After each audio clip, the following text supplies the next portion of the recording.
Okay, so we're here at the Tulsa abortion mill. It is March 8th, 2016. You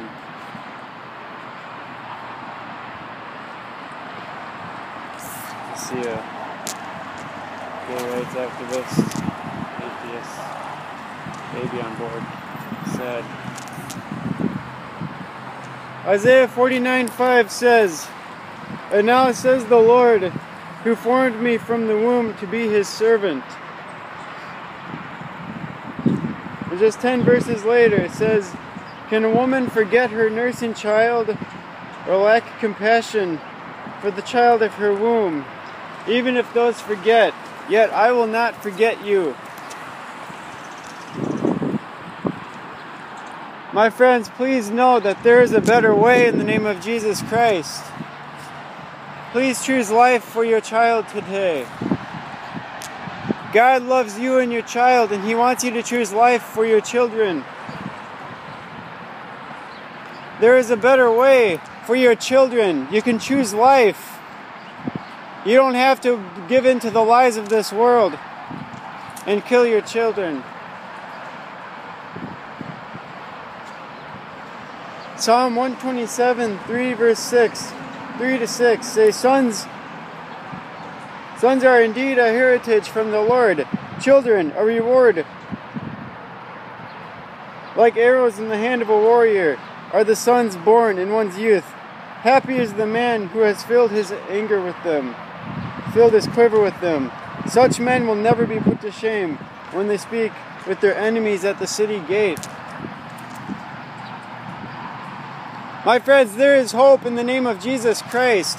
You don't need to choose death for your children. Jesus wants you to choose life for your child. Please love your children today. This is an evil place that murders children for a living. Please do not give in to the lies of this world. Jesus loves you. He wants life for your children.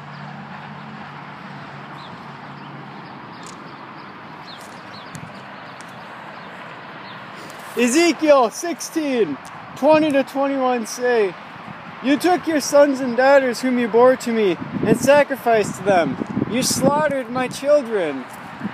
My friends, why are we slaughtering God's children today? Why are we killing His children?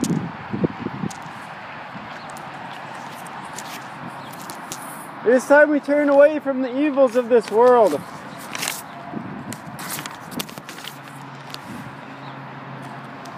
It is Jesus' will that all would come to Him in repentance. Please turn to Jesus today and stop supporting this evil place. My friends, you don't need to slaughter your children today. There is hope. There is hope when you choose Jesus Christ today. Step up and be a man and defend your children. Stop leading your women to the slaughter. Jesus wants life for your children. Only hope and peace is found in the name of Jesus Christ.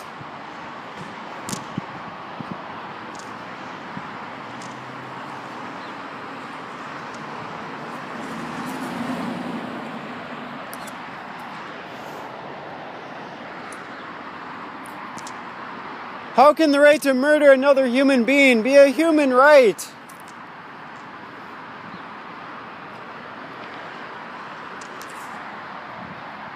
That man looked familiar.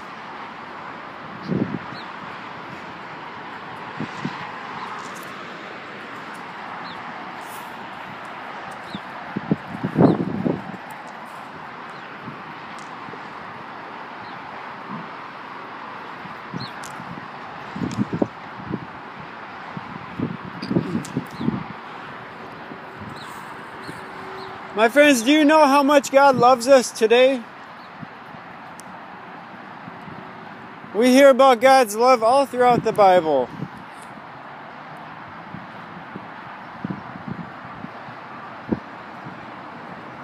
And here in Ephesians 3, For this case I bow my knees unto the Father, of whom every family in the heavens and on earth is named, that He would grant you, according to the riches of His glory, to be strengthened with power throughout His Spirit in the inner man, that Christ may make His home in your hearts through faith, that you being rooted and grounded in love. Ma'am, you can choose life for your child today. Please choose life for your children and repent of murder. We have made murder legal in this country.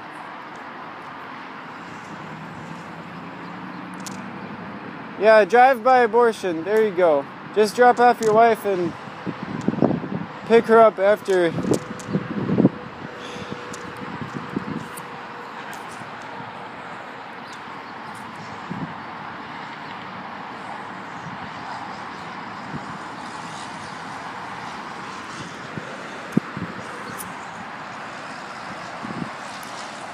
In verse 18 it says, "May be full of strength to apprehend with all the saints what the breadth and length of height and depth of God's love, and to know the knowledge surpassing love of Christ, that you may be filled unto all the fullness of God." My friends, God loves us so much that He wants us to turn from our sin. And this is His will for us.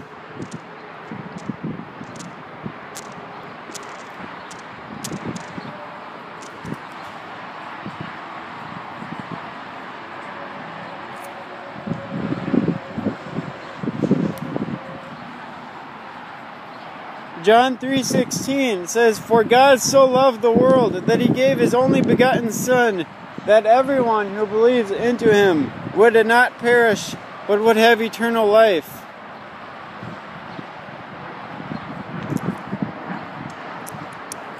If you have had an abortion, or asked someone to get you, or have asked someone to get one, you can ask God for forgiveness for your sins. There is no sin that cannot be forgiven.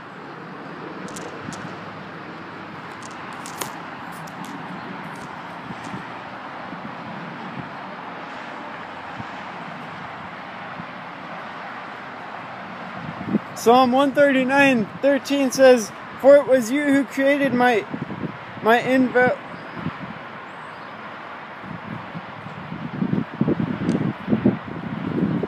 For it was you who created my inward parts. You knit me together in my mother's womb. I will praise you because I have been remarkably and wonderfully made. Your works are wonderful, and I know this very well." My friends, God's creations are beautiful. They're wonderfully and remarkably made.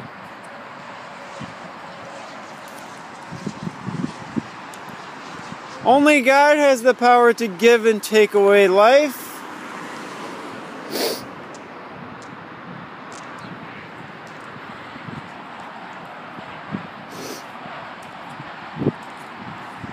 We are sinning against Him when we take away life. That is a life inside of you. That is a human being made in the image of God.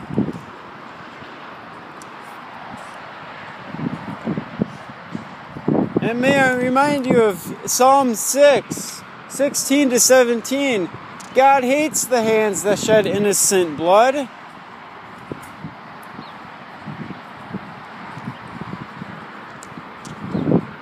He will not hold murderers guiltless on that day.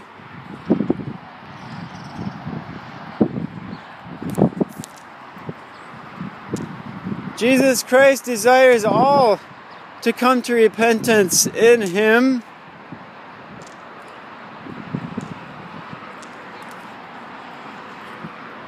Because God is love. That He sent His only begotten Son to save us, so that all who believe into Him shall not see death, but have eternal life. My friends, this is God's will for us, that all would come to repentance in Him. Galatians 6:7 says, "Do not be deceived. God is not mocked. For whatever a man sows, this he will also reap." My friends, what are we sowing today? Are we sowing murder today? For if we sow murder, we will reap the consequences of murder. Unless you turn from your sin today and turn to Jesus Christ.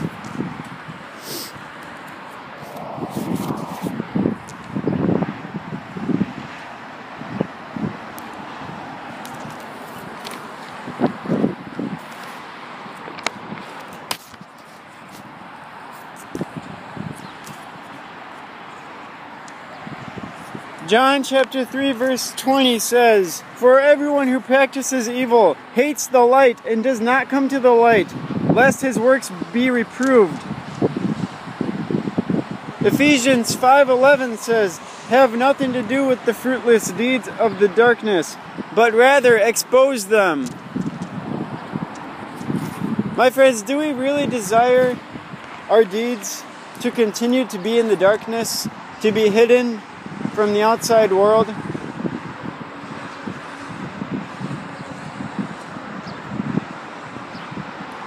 My friends, it is time to shine light on our lives and expose the evil deeds of the world that produce no fruit, but only evil.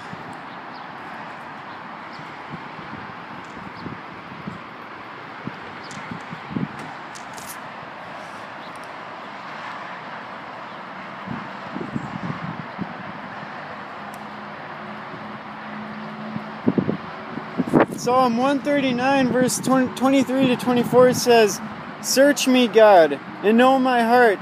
Test me, and know my concerns. See if there is any offensive way in me.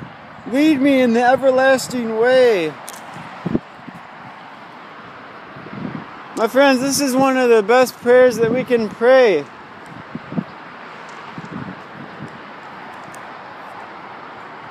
Don't we desire God to search us? And for Him to know our concerns? And to see if there's any offensive way in you that will allow Him to lead you to everlasting life?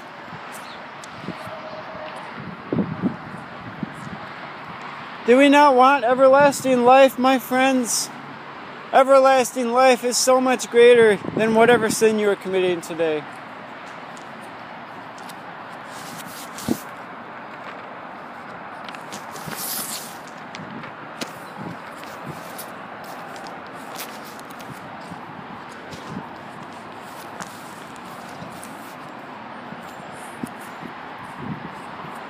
Everlasting life is so amazing, my friends. It is so amazing.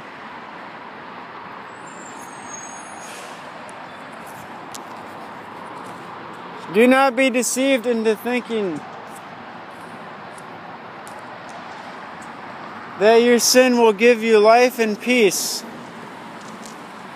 For whoever lives in the flesh cannot please God.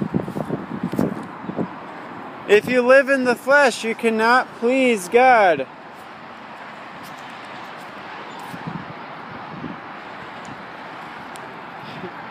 My friends, this is how much Jesus loves us. It is portrayed in Romans 5:6. It says, For while we were yet sinners, in due time Christ died for the ungodly. Jesus saved us.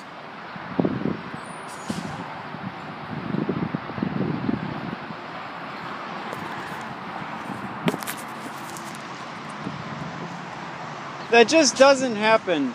How can someone die for my sins? It happened, my friends. It happened. And His name is Jesus Christ.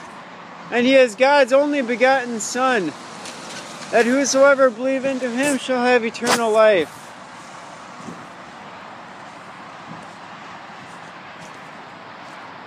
Man, please turn away from this evil place. They practice murder for a living. You can turn away from this place of evil, this place of death. Jesus Christ wants us to choose life for His children. Do not believe the lies of this world. You can turn away from your sin today. Jesus wants you to choose life. They just want you to believe into their lies. Do not think that you will be justifying your sin before God. God is a holy and just God. Not only is He loving, but He is holy and just.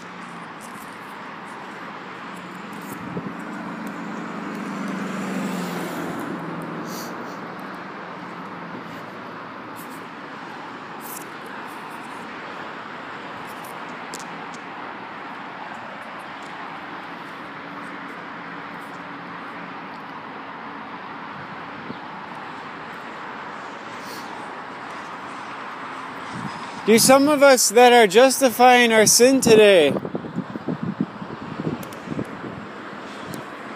then trying to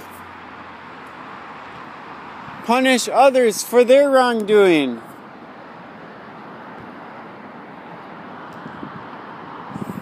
You have no right to say that ISIS should be killed. You have no right to preach against any other evil of this world when you yourselves are guilty of this sin.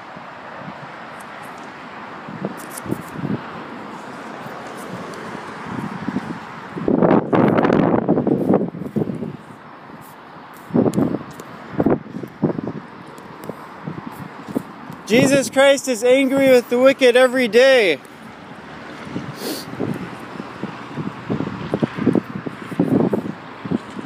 The world has turned from God's will for us and chosen its own ways.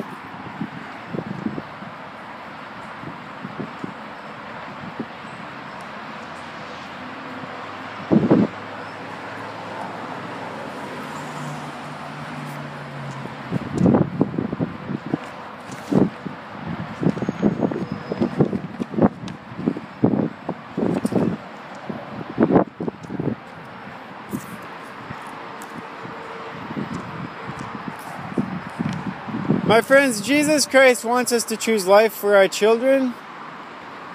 You can turn away from this place of evil and choose Jesus Christ. I want you to know that He loves you. He loves you enough to have you choose Him and turn from your sin. There is forgiveness in the name of Jesus Christ. Jesus is love.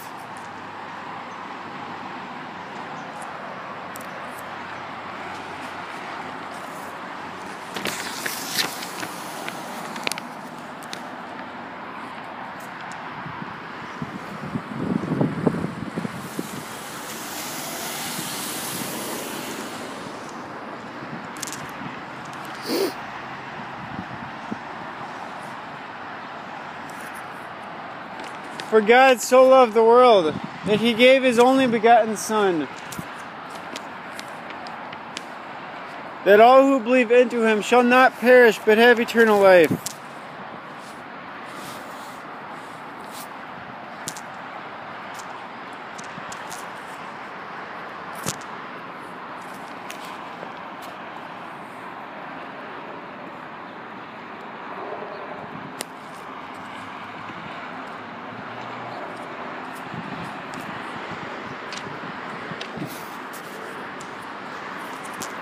My friends, Jesus gives us a glimpse of what the kingdom of heaven is like.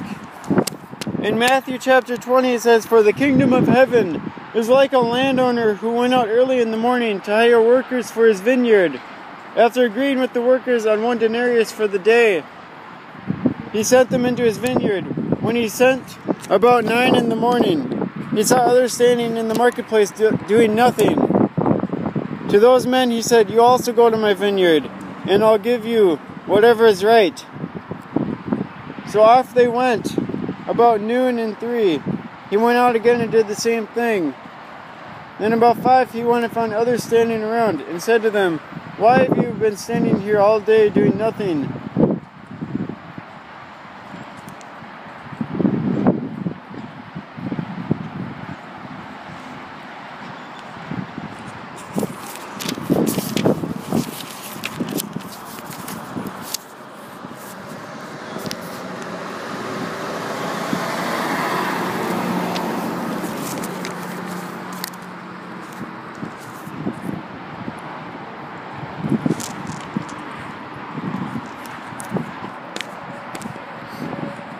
My friends, one of the greatest commandments in the Bible is to love our neighbors. But what are we doing for our neighbors today? In Matthew 25,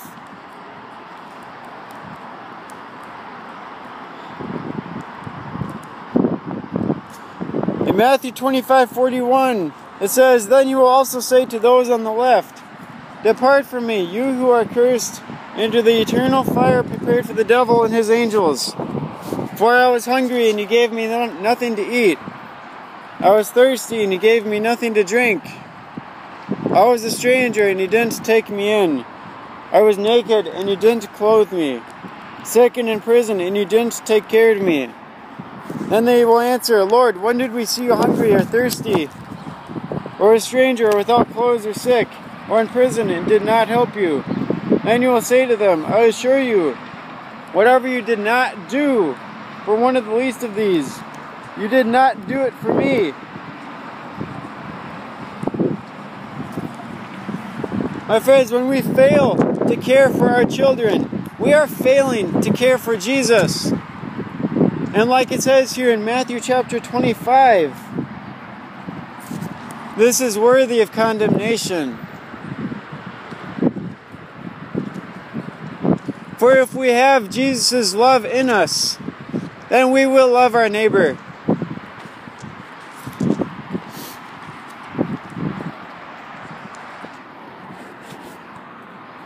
Do not think for 1 second that you will escape God's judgment if you do not repent. For God is angry with the wicked every day. God will not be mocked.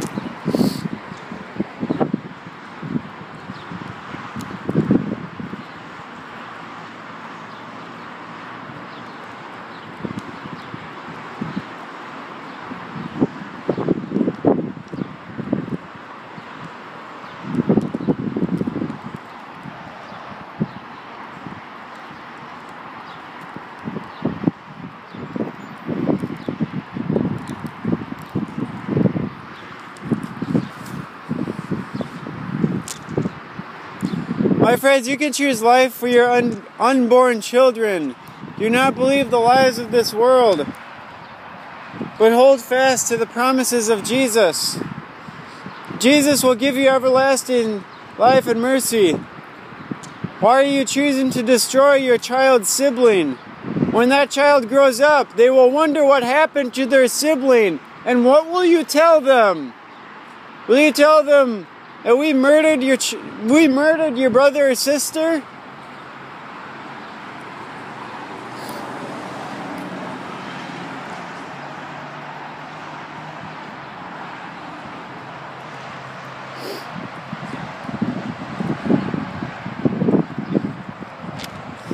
Colossians chapter 3 says, "So if you have been raised with the Messiah, seek what is above, where the Messiah is, seated at the right hand of God. Set your minds on what is above, not on what is on the earth. For you have died, and your life is hidden with the Messiah in God. When the Messiah, who is your life,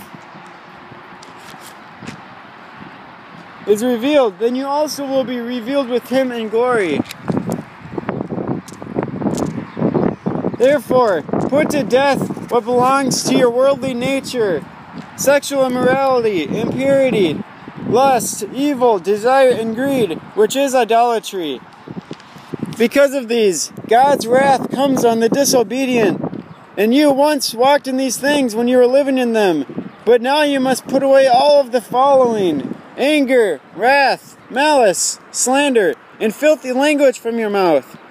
Do not lie to one another, since you have put off the old self with its practices, and have put on the new self. You are being renewed in knowledge according to the image of your Creator. In Christ there is not Greek and Jew, circumcision and uncircumcision, barbarian, Scythian, slave and free, but Christ is all and in all.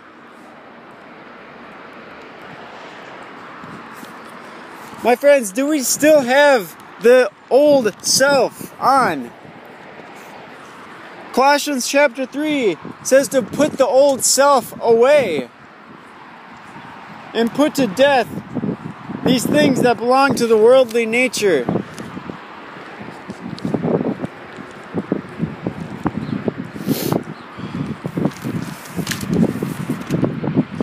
My friends, the worldly nature that so many people belong to,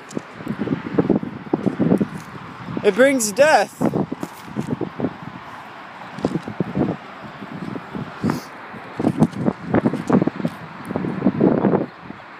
And I know what it feels like to live in death, my friends. I battled sin for a long time. Like so many other men that I know, I have battled lust. My friends, lust does not bring you closer to God. It is a lie that the devil wants you to believe. Lust is a dangerous sin.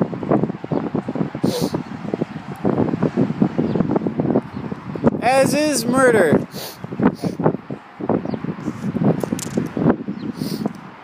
Sin is dangerous in general because it takes us away from God. Sin destroys relationships with God.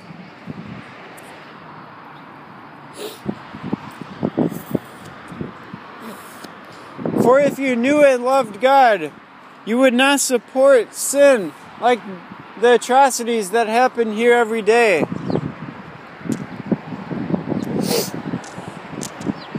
Jesus desires us to turn from our sin.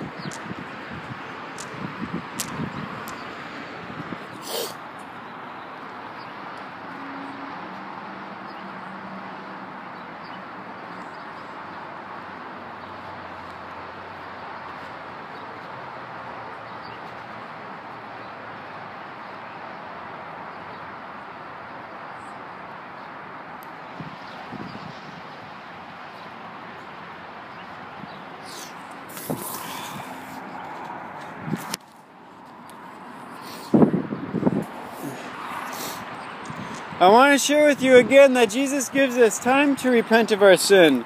Like in John chapter 8, a woman who has been caught committing adultery stands in Jesus' midst.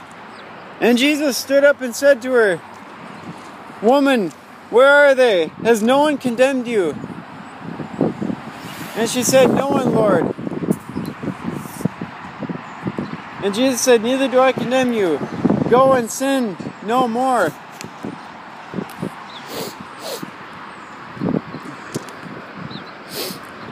Jesus desires life for all of... Jesus desires that we choose life for all of His children. Jesus is the only one who can give and take life.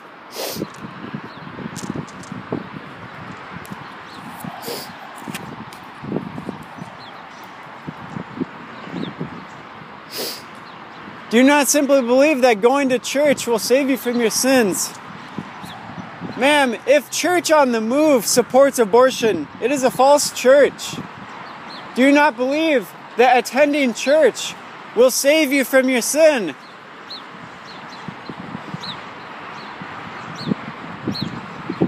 Do not deceive women that it is okay to murder their children. It is absolutely despicable that we can believe that attending church on Sunday will save us from sin. God hates the hands that shed innocent blood. Jesus Christ wants life for our children. He wants you to choose life.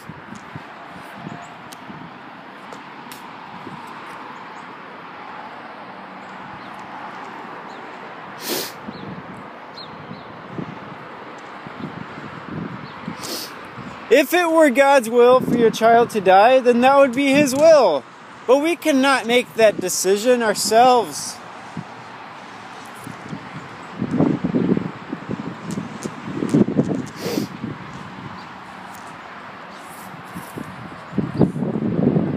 Luke chapter 6, verse 46 to 49 says, "And why do you call me Lord, Lord, and do not do the things I say? Everyone who comes to me and hears my words and does them, I will show you whom he's like. He is like a man building a house who dug and went deep and laid a foundation on the rock. And when a flood came, the river broke out against the house, yet it was not strong enough to shake it, because it had been built well. But he who hears my word and does not do is like a man who built a house upon the earth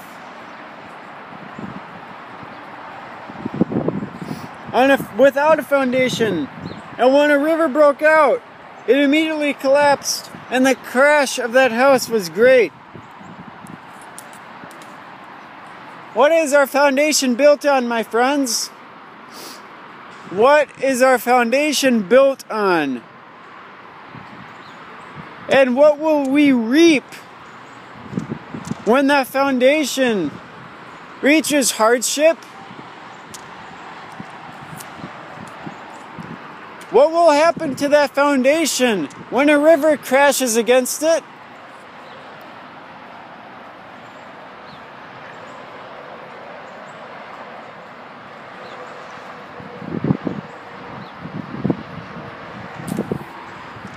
Will our foundation continue to be strong like those who put their faith in the Lord?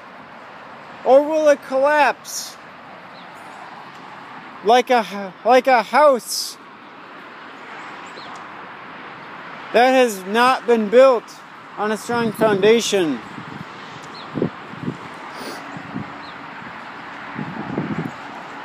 Do you see what this symbolizes, my friends?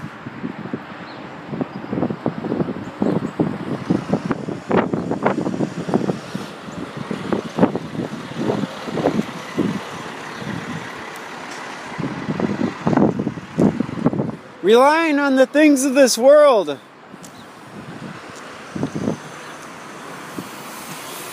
will result in a foundation that will not stand against the calamities of evil.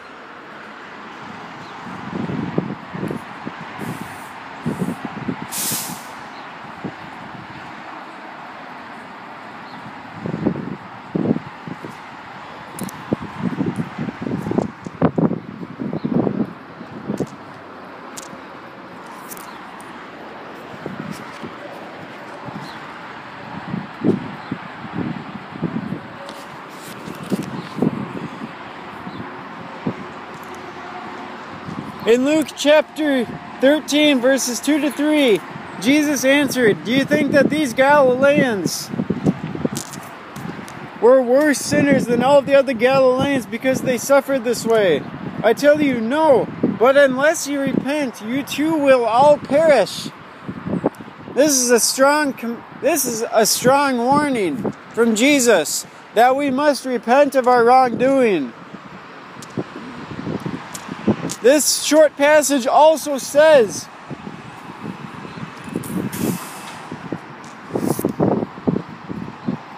This passage also says that a sin is a sin. And that we must repent.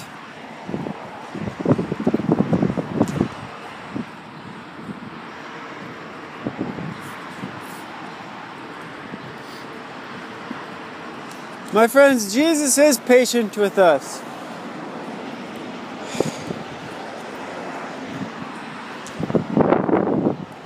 But we must not take that patience and use it to continue in sin.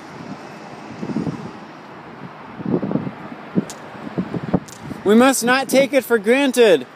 We must not take God's grace for granted.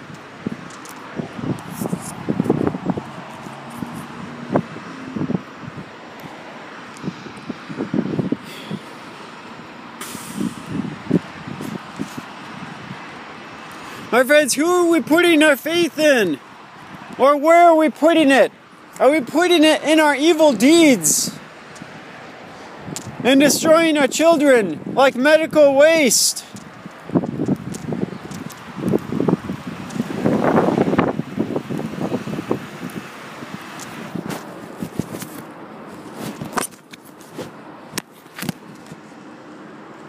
My friends, unborn children are not medical waste.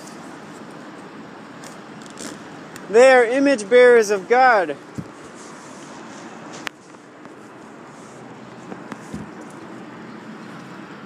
And those children are crying out for mercy today. But why are we not giving them mercy?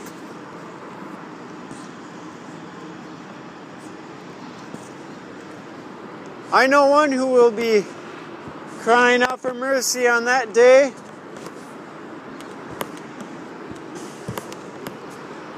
It will be everybody. But do not expect mercy to be given to you when you yourselves do not give mercy.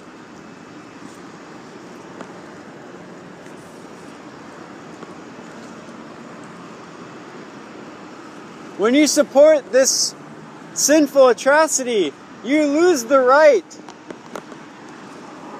You lose the right to judge a child molester.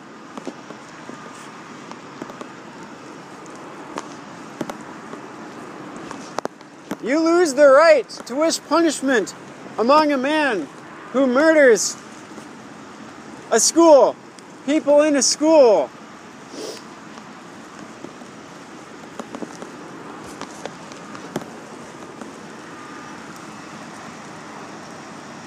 Because how can we cast stones when we have sin?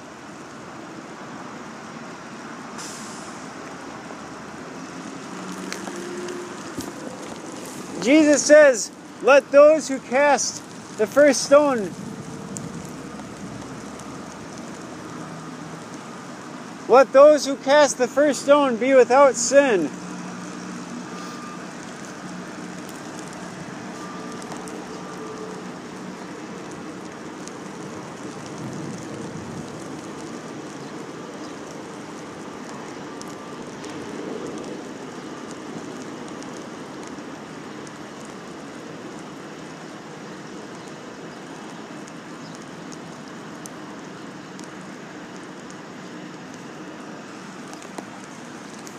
Sir, when you work for this place, you support evil. You support the murders of innocent children. I'm asking you, please repent of your indifference to this evil that has captivated this world.